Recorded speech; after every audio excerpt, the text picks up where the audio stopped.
ইমানদার কি করতে পারে না? চিৎকার দিয়ে বলে কি করতে পারে না? অহংকার করতে পারে না। এবং এখান থেকে আরেকটি কথা বাহির হয়ে আসে, সেটা হচ্ছে যে ইমানদার কখনো দুনিয়া পার্থিব যে সম্পদের কখনো লোভী হতে পারে না। আমার কথা কি বুঝতেছেন? এবং কেন লোভী হতে পারে না? কারণ দুনিয়ার যে পার্থিব সম্পদ রয়েছে, এই সম্পদের যে লোভ, যে লৌকিকতা, এই লোভ অন্তরের ভিতরে এমনভাবে একটা আক্রমণ করে, একজন ইমানদার ইমান আনার পরে যে ইমানকে আস্বাদন করার যে শক্তি সামর্থ্য, এই শক্তি সামর্থ্যকে লোভ, অহংকার এগুলো বিনষ্ট করে দেয়। কি করে দেয়? নষ্ট করে দেয়। এর জন্য ইমানদার অহংকারী হবে না এবং দুনিয়ার পার্থিব সম্পদের দ্বারা লোভী হবে না। প্রিয় ভাইরা আমার, আসুন আমরা এখান থেকে কিছু আলোচনা সরাসরি কোরআন থেকে শুনি। কথা ঠিক কিনা? আমার ভাইরা, মহান রব্বুল আলামিন পবিত্র কালামুল্লাহর মধ্যে বলতেছেন, ওয়া মা হাযিহিল হায়াতুদ দুনিয়া ইল্লা লাহবুন ওয়া লা'iব ওয়া ইন্নাদ দারাল আখিরাতা লাহিয়াল হায়াওয়ান লাউ কানু ইয়ালামুন।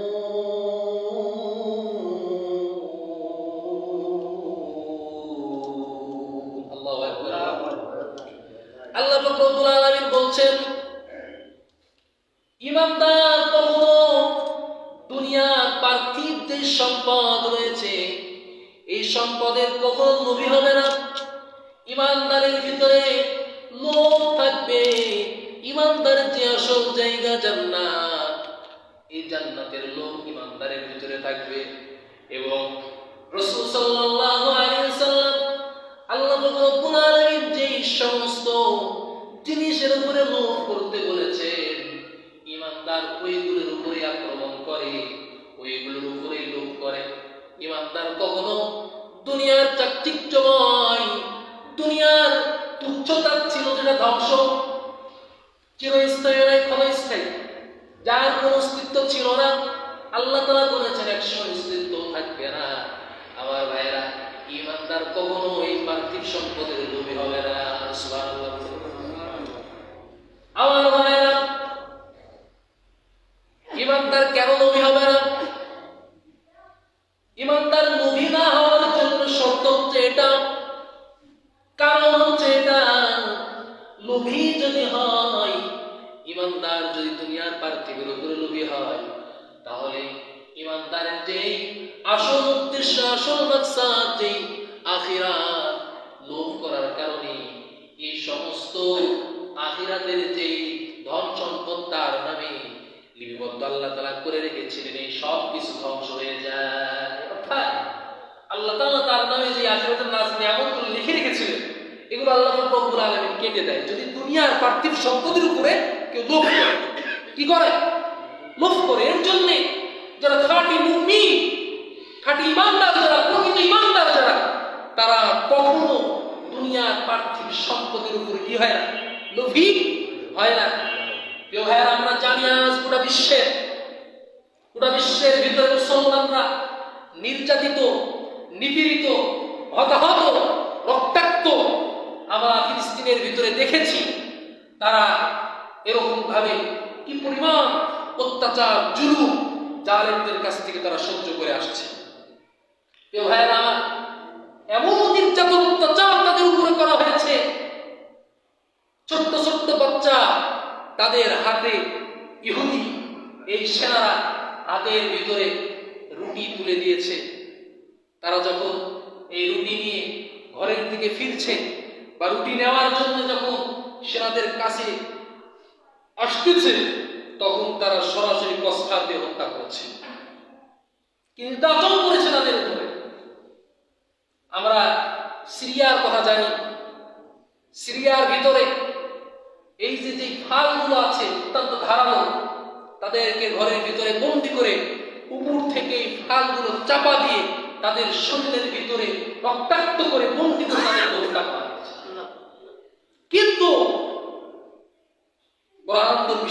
হয়েছে, এত পরিমাণ অত্যাচার নির্যাতন করার পরেও এই ঈমানদার তারা, তাদেরকে যে দুনিয়ার পার্থিব সম্পদের লোভ দেখানো হয়েছিল, তারা এগুলোকে পাত্তা দেয়। বলেন সুবহানাল্লাহ, আরো জোরে বলেন সুবহানাল্লাহ।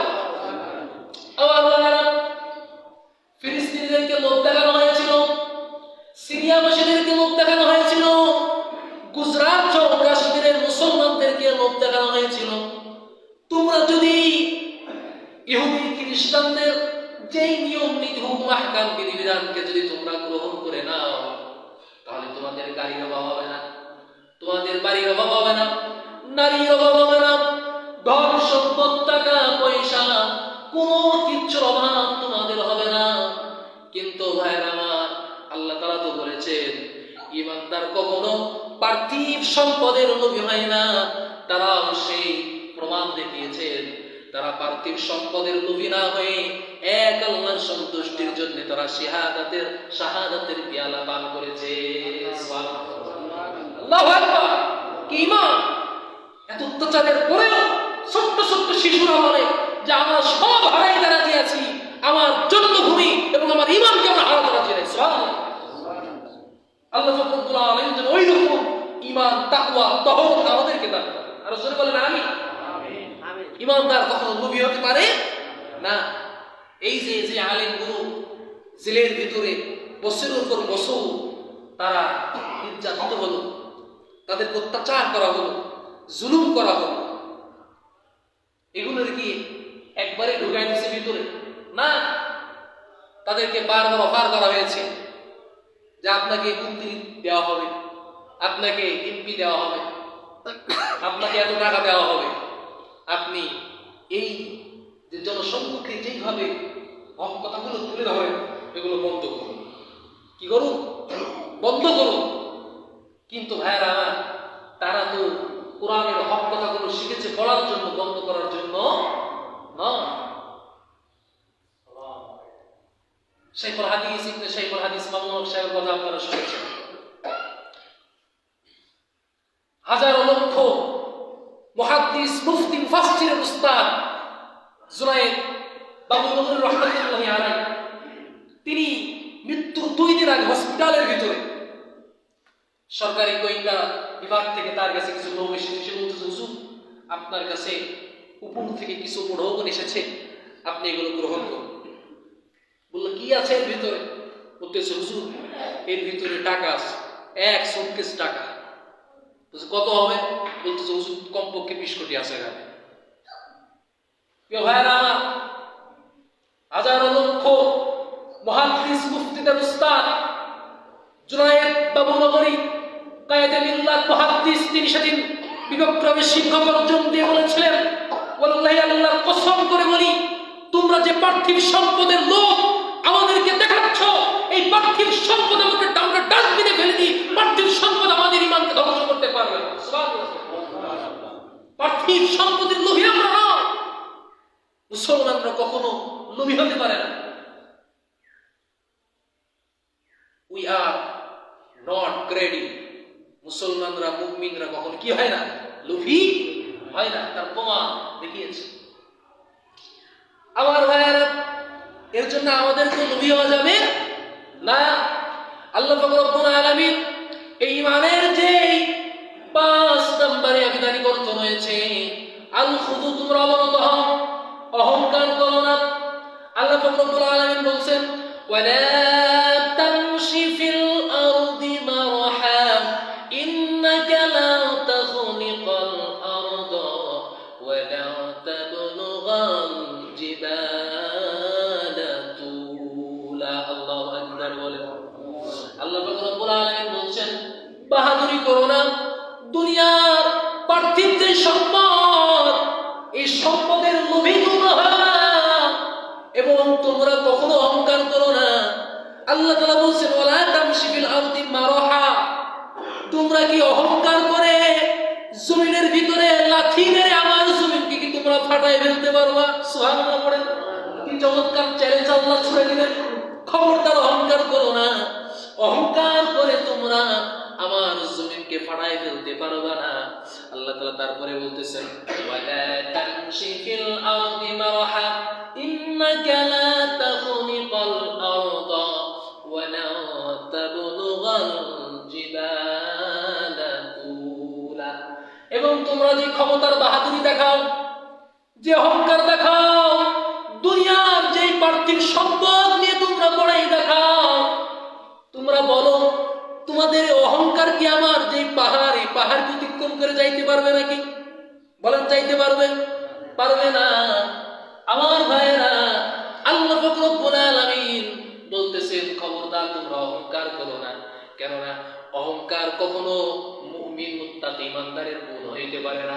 অহংকার করে যারা দুনিয়ার ধোঁকার মধ্যে পড়ে আছে, যাদের ভিতরে তাকওয়া নাই, তহরত নাই, ঈমান নাই, কুরআন হাদিসের সঠিক জ্ঞান নাই, তারাই একমাত্র অহংকার করে। আমার ভাইয়েরা, অহংকার তো শুধুমাত্র কেবলমাত্র একমাত্র আল্লাহ তাআলা করবেন। কে করবেন? আরো জোরে বলেন, কে করবেন? হাদিসে কুদসির মধ্যে এসেছে যে ব্যক্তি অহংকার করে সে যেন আল্লাহ তাআলার চাদর নিয়ে টানাটানি করে। নাউজুবিল্লাহ বলেন। যে অহংকার করে সে আল্লাহ তাআলার চাদর নিয়ে টানাটানি করে। কত বড় বেয়াদবি, কত বড় মারাত্মক শয়তানি এটা! যে ব্যক্তি অহংকারী হয়, অহংকারী হয়, এর জন্য রাসূল সাল্লাল্লাহু আলাইহি ওয়াসাল্লাম হাদিস শরীফের মধ্যে বলেন লা ইয়াদখুলুল জান্নাতা মান কানা ফি কলবিহি মিসকালা দাররাতিন মিন কিবির। রাসূল সাল্লাল্লাহু আলাইহি ওয়াসাল্লাম বলেন যে ব্যক্তির ভিতরে সামান্য পরিমাণ, জাররা পরিমাণ অহংকার থাকবে, ওই ব্যক্তি আল্লাহ তাআলা জান্নাতে প্রবেশ করতে পারবে না। নাউজুবিল্লাহ বলেন। আরো জোরে বলেন নাউজুবিল্লাহ। রাসূল আরো সতর্ক করে বললেন, সাহাবীরা আমার, আমি যখন মেরাজে গেলাম, মেরাজে যাওয়ার পরে দেখলাম একদল মানুষকে ফেরেশতা পাহাড় দিয়ে তাদেরকে পিষ্ট করছে। পাহাড় দিয়ে তাদেরকে পিষ্ট করা হচ্ছে। পাহাড়ের চাপের কারণে তারা জমিনের সাথে মিশে যাচ্ছে। আবার পাহাড় কুঁচকানো হচ্ছে, আবার তারা আগের আকৃতিতে ফিরে আসছে, আবার পাহাড় দিয়ে তাদেরকে পিষ্ট করা হচ্ছে। বিশ্বনবী মুহাম্মদ রাসূলুল্লাহ সাল্লাল্লাহু আলাইহি ওয়াসাল্লাম জিবরাইল আমিন আলাইহিস সালাতু ওয়াস সালামকে জিজ্ঞাসা করলেন, জিবরাইল, এত বড় কঠিন শাস্তি কেন দেওয়া হচ্ছে, কি কারণে? রাসূল সাল্লাল্লাহু আলাইহি সাল্লামকে তখন জিবরাইল বললেন, ইয়া রাসূলুল্লাহ, ইয়া হাবিবাল্লাহ, দুনিয়ার মধ্যে যারা সম্পদের অহংকার করেছে, ক্ষমতার অহংকার করেছে, পার্থিব সম্পদের বড়াই দেখেছে, টাকার অহংকার করেছে, সৌন্দর্যের অহংকার দেখিয়েছে, ইয়া রাসূলুল্লাহ, ইয়া হাবিবাল্লাহ, আল্লাহ পাক রব্বুল আলামিন ওই সমস্ত মানুষগুলোকে একত্রিত করেছে, একত্রিত করে তাদেরকে শাস্তি দিচ্ছে। জিবরাইল বললেন, ইয়া রাসূলুল্লাহ, ইয়া হাবিবাল্লাহ, এই শাস্তি কিয়ামত পর্যন্ত তাদের উপরে চলতে থাকবে। বলেন নাউজুবিল্লাহ। আমার ভাইরা, তাহলে অহংকার করা যাবে না? আরো জোরে অহংকার করা যাবে না? অহংকার করা যাবে না। অহংকার, একজনের পরিমাণ অহংকার যার ভিতরে থাকবে সে আল্লাহ তাআলার জান্নাতে প্রবেশ করতে পারবে না। সেটা যে কোনো বিষয়ে অহংকার করবেন না, খবরদার। অহংকার কার সিফাত, কার গুণ? আরো জোরে বলেন, কার গুণ? আল্লাহ তাআলা। কোন মানুষ তো অহংকার করতে পারে না। আমার ভাইয়েরা, যে কথা বলছিলাম অহংকার করবেন না, একটা মানুষ কিভাবে অহংকার করে এটা আমার বুঝে আসে না। একমাত্র অহংকার করার কারণ হচ্ছে এই কোরআনের ভিতরে যে কথাগুলো রয়েছে, কোরআনের সঠিক জ্ঞান, ইসলামের সঠিক জ্ঞান না থাকার কারণে আজকে মানুষ অহংকার করে। কথা ঠিক কিনা? কোরআনের জ্ঞান যদি থাকতো মানুষ অহংকার করতে পারত? একটু ভালো করে শোনেন। আজ থেকে 50 অথবা 60 বছর অথবা 70 এর আগে পৃথিবীতে আপনাদের কোন অস্তিত্ব ছিল? অস্তিত্ব ছিল না। আবার আজ থেকে 20 বছর 50 বছর পরে আপনার কোন অস্তিত্ব থাকবে? আরো জোর বলেন, থাকবে। তাহলে অহংকার কেন করবেন? অহংকার করা যাবে না। আমার ভাইয়েরা, একটু ভালো করে শুনেন। মেডিকেল সায়েন্স বলতেছে একটা মানুষ যখন মৃত্যুবরণ করে, একটা মানুষ যখন মারা যায়, মারা যাওয়ার পরে যখন তাকে কবরের মধ্যে রাখা হয়, কবরের ভিতরে রাখার পরে যখন 24 ঘন্টা অতিক্রম হয়ে যায়, 24 ঘন্টা অতিক্রম করার পরে তার শরীরের ভিতরে এমন একটা পোকার উৎপত্তি হয় যেই পোকাটা তার শরীরের বিভিন্ন রকম ছিদ্র দিয়ে বাইর হইতে থাকে আর এত পরিমাণে দুর্গন্ধ ছড়ায়, ওই গন্ধ পৃথিবীর মানুষ সহ্য করার ক্ষমতা রাখে না। আমার ভাইয়েরা, 24 ঘন্টা পার হয়ে যাওয়ার পরে যখন একটা মানুষ কবরের ভিতরে 3 দিন অতিক্রম করে, 3 দিন অতিক্রম করার পরে ওই মানুষের ভিতরে যে হাতের লোমগুলো রয়েছে, চুলগুলো রয়েছে, চুলগুলো খসা শুরু হয়ে যায়। আমার ভাইরা, যখন 6 দিন হয়ে যায়, 6 দিন পরে হাতের এই যে নখগুলো দেখছেন, এই নখগুলো আস্তে আস্তে আপনার হাত থেকে খসে পড়ে যাবে। আমার ভাইরা, 6 দিন থেকে আপনার পেটটা ফোলা শুরু হয়ে যাবে। এত অহংকার করেন কেন? সৌন্দর্যের আজকে কত অহংকার, টাকার কত অহংকার, সম্পদের কত অহংকার। একটু ভালো করে শুনেন, আপনার যে দুনিয়াতে অস্তিত্ব ছিল না, ভবিষ্যতেও আপনার অস্তিত্ব থাকবে না। এমন একটা সময় ছিল আপনার কেউ নাম নিত না, ভবিষ্যতে আপনার নাম নেওয়ার মানুষ থাকবে না। অতএব অহংকার করা যাবে না। অহংকার করলে কিন্তু আল্লাহ তাআলার জান্নাত আপনার জন্য হারাম হয়ে যাবে। আমার ভাইয়েরা, 6 দিন পর থেকে পেটটা ফোলা শুরু হয়ে যায়। যখন 17 দিন হয়ে যায়, এই পেটটা, মেডিকেল সায়েন্স বলতেছে, পেটটা বাষ্ট হয়ে যাবে। পেটের ভিতরে আপনার যত নারী হুড়ি আছে সবগুলো বাইর হয়ে যাবে। আমার ভাইয়েরা, এরকম ভাবে যখন 60 দিন হয়ে যাবে, আপনার শরীরের ভিতরে যে এত বস্তু, মাংস, এগুলো কোনো কিছু বাদ থাকবে না, সবগুলা খসে খসে মাটির সাথে মিশে যাবে। আমার ভাইয়েরা, যখন এরকম ভাবে 90 দিন হয়ে যাবে, 90 দিনের দিন আপনার শরীরের ভিতরে যে একটা হাড় আর একটা হাড়ের সাথে অ্যাডজাস্ট লাগানো আছে, এই হাড়গুলো খসে খসে পড়ে যাবে, একটার সাথে আরেকটা আর কোনো মিল থাকবে না। আমার ভাইয়েরা, যখন 1 বছর হয়ে যাবে, আপনার এই হাড়গুলো মাটির সাথে মিশে যাবে। এর জন্য অহংকার করবেন না, কি করবেন না? আর যদি বলেন না, কি করবেন না? অহংকার করবেন না। ইমানের 5 নাম্বার শিক্ষা হচ্ছে আল খুদু, তোমরা অবনত হও। আল্লাহ তাআলার সামনে তোমাদের মাথা নুয়ে নাও, খবরদার উঁচু গলায় কথা বলো না, খবরদার অহংকার করো না। কেননা অস্তিত্ব তোমাদের ছিল না, ভবিষ্যতে তোমাদের কোনো অস্তিত্ব থাকবে না। আর আল্লাহ তাআলা বলছেন, এই মাথা অবনত করার সাথে সাথে তোমরা মৃত্যুকে ভয় করো। কাকে ভয় করো? মৃত্যুকে ভয় করো। কেননা মৃত্যু কখন এসে যাবে এই জ্ঞান শুধু আমি আল্লাহ তাআলার কাছে রয়েছে। সূরা লুকমানের ভিতরে আল্লাহ তাআলা বলছেন, এমন 5টি ইলম রয়েছে, যে 5টি ইলম আমি আল্লাহ তাআলা ছাড়া আর পৃথিবীর কেউ জানে না। সুবহানাল্লাহ। 1 নম্বরে হচ্ছে মৃত্যু। 1 নম্বরে কি জোরে বলেন? আরো জোরে বলেন কি? এই মৃত্যুর কথা রাসূল সাল্লাল্লাহু আলাইহি সাল্লাম দিনের ভিতরে শত শতবার স্মরণ করতেন, কিন্তু আমরা এত পরিমাণে নাফরমানি করি, গুনাহগার, তারপরে আমরা একবারও স্মরণ করি না। একবারও কি করি না? স্মরণ করি না। আমার ভাইয়েরা, মৃত্যু থেকে যতই পালান, মৃত্যু কিন্তু আপনাকে গ্রাস করবে। আল্লাহ পাক রব্বুল আলামিন বলতেছেন, আইনামা তাকুনু ইদরিকুমুল মাউতু ওয়ালাউ কুনতুম ফি বুরুজিন মুশাইয়াদা। মৃত্যু থেকে যতই পালাও, মৃত্যু তোমায় লইবে ঘিরে। যদি শুধু আকাশ পানে লুকাও সেথায় লাগিয়ে এসে। এ মহারোগের চিকিৎসক নাই, নাই সে ওষুধ জগতে, খুঁজিয়া কাতর হইলে কি হবে, পারিবে না তারে ফিরাতে। ঠিক কিনা? মৃত্যুকে ফিরাইতে পারবেন? হ্যাঁ বলেন, ফিরাইতে পারবেন? ফিরাইতে যেতে পারবেনই না, এত বলাই কেন? এত অহংকার কেন? কোত্থেকে অহংকার আসে? আল্লাহ পাক রব্বুল আলামিন যেন আমাদেরকে অহংকার মুক্ত জিন্দেগি করার তৌফিক দান করেন। চিৎকার দিয়ে বলেন আমিন। আমার ভাইয়েরা, তাহলে মুমিন যারা হবে, ইমানদারের যে 5 নাম্বার আবেদন করতে হচ্ছে আল খুদু, তারা নিরহংকার হবে, তারা অহংকার করবে না, এবং তারা দুনিয়ার যে পার্থিব সম্পদ রয়েছে, এই পার্থিব সম্পদের তারা লোভী হবে না। প্রিয় ভাইয়েরা আমার, ওলামায়ে কেরাম, ওলামায়ে হক্কানি যারা রয়েছে, তারা কখনো এই দুনিয়ার পার্থিব সম্পদের লোভ তারা করে না। পার্থিব সম্পদের লোভ তারা কি করে না? কখনোই করে না।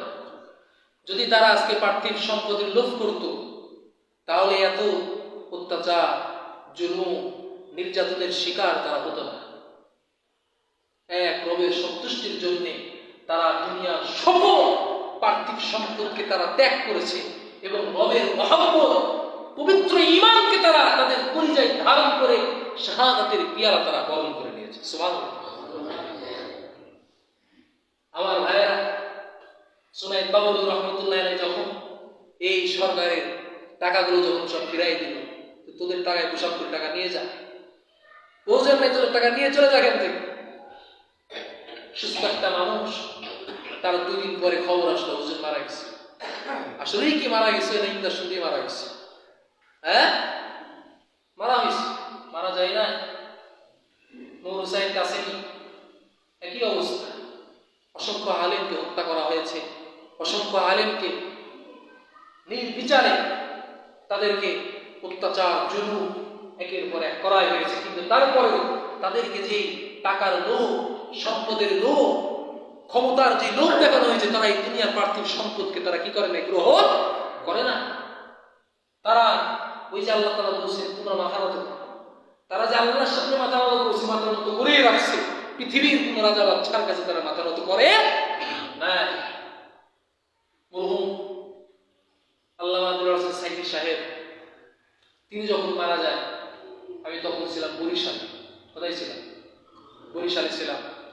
হুজুর মারা যাওয়ার কথা শুনে খুবই খারাপ লাগে, কারণ দল মত নির্বিশেষে হুজুর এদেশের প্রান্তীয় মুসলমানদের পরিচয় টুকরা ছিল। কথা ঠিক কিনা? আরো যখন ঠিক কিনা? মুসলমানদের কলিজা ছিল হুজুর, এত মহব্বত করতেন সবাই। আমি দেখেছি ইসলামিক দলগুলোর ভিতরে ইখতিলাফ আছে, মতলব আছে, কিন্তু সবাই হুজুরকে নিজের পরিজাত চাইতে বেশি ভালোবাসে। হুজুর মারা যায়, খুবই খারাপ লাগলো। সবসময় এগুলোই ঘুরপাক খায়, কারণ আমি কখনো হুজুরের তাফসীর সরাসরি কখনো শুনি নাই। অনেক আশা ছিল যে একটিবার হলেও যেন হুজুরের তাফসীর সরাসরি শুনতে পাই, কারণ তার যে কথার ধাঁচ, তার যে কথার তাসির, এই কথাগুলো সরাসরি এসে কলিজার ভেতরে লাগে। কথা ঠিক না? কলিজার ভেতরে লাগে। হুজুর মারা যাওয়ার 3 দিন পর আমি হুজুরকে স্বপ্নে দেখেছি। স্বপ্নের ভিতরে দেখতেছি প্রচন্ড বৃষ্টি, বৃষ্টি হচ্ছে। হুজুরের মাহফিল শুনতে গেলাম। ছোট্ট একটা কামরার ভিতরে হুজুর সহ আরো কিছু হুজুর বসাদেরকে আমি চিনি না। হুজুর সাদা পাঞ্জাবি, সাদা পায়জামা, মাথায় একটা সাদা টুপি, এরকম টুপি পরে বসে আছে। সালাম দিয়ে ভিতরে প্রবেশ করলাম স্বপ্নের ভিতরে। এটা পুরানো হাদিসও স্বপ্ন দেখলাম। তো সালাম দিয়ে মাত্র হুজুরকে জড়াই ধরলাম। জড়াই ধরে হুজুর কান্না করলেন ও কান্না করে বলতেছে, আমি মারা যাইনি, আমাকে মারা হয়েছে। আমি মারা যাইনি, আমাকে কি করা হয়েছে? মারা হয়েছে। এর বাস্তবতা, সত্যতা একমাত্র আল্লাহ তাআলাই ভালো জানেন। বাকি আমি দেখলাম স্বপ্নের ভিতরে, তাই আপনাদের সামনে শেয়ার করি। আল্লাহ কাছে দোয়া করি, আল্লাহ পাক রব্বুল আলামিন যেন হুজুরকে জান্নাতের সর্বোচ্চ মাকাম জান্নাতুল ফিরদাউস নসিব করে। বলেন আমিন। হুজুর যদি দুনিয়ার পার্থিব সম্পদকে গ্রহণ করত, দুনিয়ার লোভ, লালসা, ক্ষমতা, এই সমস্ত পার্থিব সম্পদকে যদি গ্রহণ করত, হুজুরকে 13টি বছর জেলের ভিতরে বন্দী থাকতে হতো না। আমার ভাইয়েরা, হুজুর সমস্ত দুনিয়ার পার্থিব সম্পদ, ক্ষমতার যে লোভ দেখানো হয়েছে, এই সব কিছুকে ডাস্টবিনে ফেলে দিয়ে আল্লাহ তাআলার সন্তুষ্টির জন্য তিনি শাহাদাতের পেয়ালা পান করেছেন। এবং হুজুর মুনাজাত করলেই দোয়া করতেন, আল্লাহুম্মা রযুকনি শাহাদাতান ফি সাবিলি ওয়াজআল মাউতি ফি বালাদি রাসূলি। যে দোয়া হযরত ওমর করতেন, হুজুর দোয়া করতেন, আল্লাহ আপনি আমাকে শাহাদাতের মৌত দান করুন। আল্লাহ তাআলা কবুল করেছেন। সুবহানাল্লাহ। আমার ভাইয়েরা, সবসময় হুজুর দোয়া করতেন, হাত তুলেই দোয়াটা করতেন, আল্লাহ আপনি আমার শাহাদাতের মৌত দান করেন। আর দোয়া করতেন, আল্লাহ আপনি যদি আমাকে শাহাদাত দান করেনি, তাহলে আমার শাহাদাত, আমার মৃত্যু এমন ভাবে এক ভয়ঙ্কর রূপ যেন ধারণ করে, যাতে করে বাংলার আনাচে কানাচে যত বাতিল রয়েছে সবচেয়ে উপরে সরকার হয়ে যায়। রব্বুল আলামিন যেন আল্লামা সাইয়্যিদ সাহেব সহ যত আলেম জীবন দিয়েছেন, নির্যাতনের শিকার হয়েছেন, এর প্রতিদান হিসেবে যেন আল্লাহ রব্বুল আলামিন শুধু বাংলাদেশ নয় গোটা বিশ্বে ইসলামকে কায়েম করে দেন সকল না। তাহলে আজকের আলোচনা থেকে আমরা কি শিখলাম? যে দুনিয়ার পার্থিব সম্পদকে গ্রহণ করা যাবে না, কেননা মুমিন we are not greedy। মুমিন মুসলমান ইমানদার কখনো পার্থিব সম্পদের লোভী হতে পারে না। মুমিনরা শুধু লোভী হবে জান্নাতের, আর আল্লাহ তাআলার সন্তুষ্টির জন্য সেই জান্নাতের জন্য তারা জমিনের ভিতরে লড়াই করে যাবে। আল্লাহ পাক রব্বুল আলামিন যেন আমাদেরকে অহংকার মুক্ত জিন্দেগি এবং দুনিয়ার লোভ লালসা পার্থিব সম্পদকে ত্যাগ করে রবের সন্তুষ্টি অর্জন করে যেন আমরা সবাই কবরে যাইতে পারি। আল্লাহ পাক রব্বুল আলামিন যেন আমাদেরকে কবুল করেন, আমিন। ওয়া আখির দাওয়ানা আলহামদুলিল্লাহি রাব্বিল আলামিন। আমরা যারা এখনো সুন্নাত করি নাই, সুন্নাত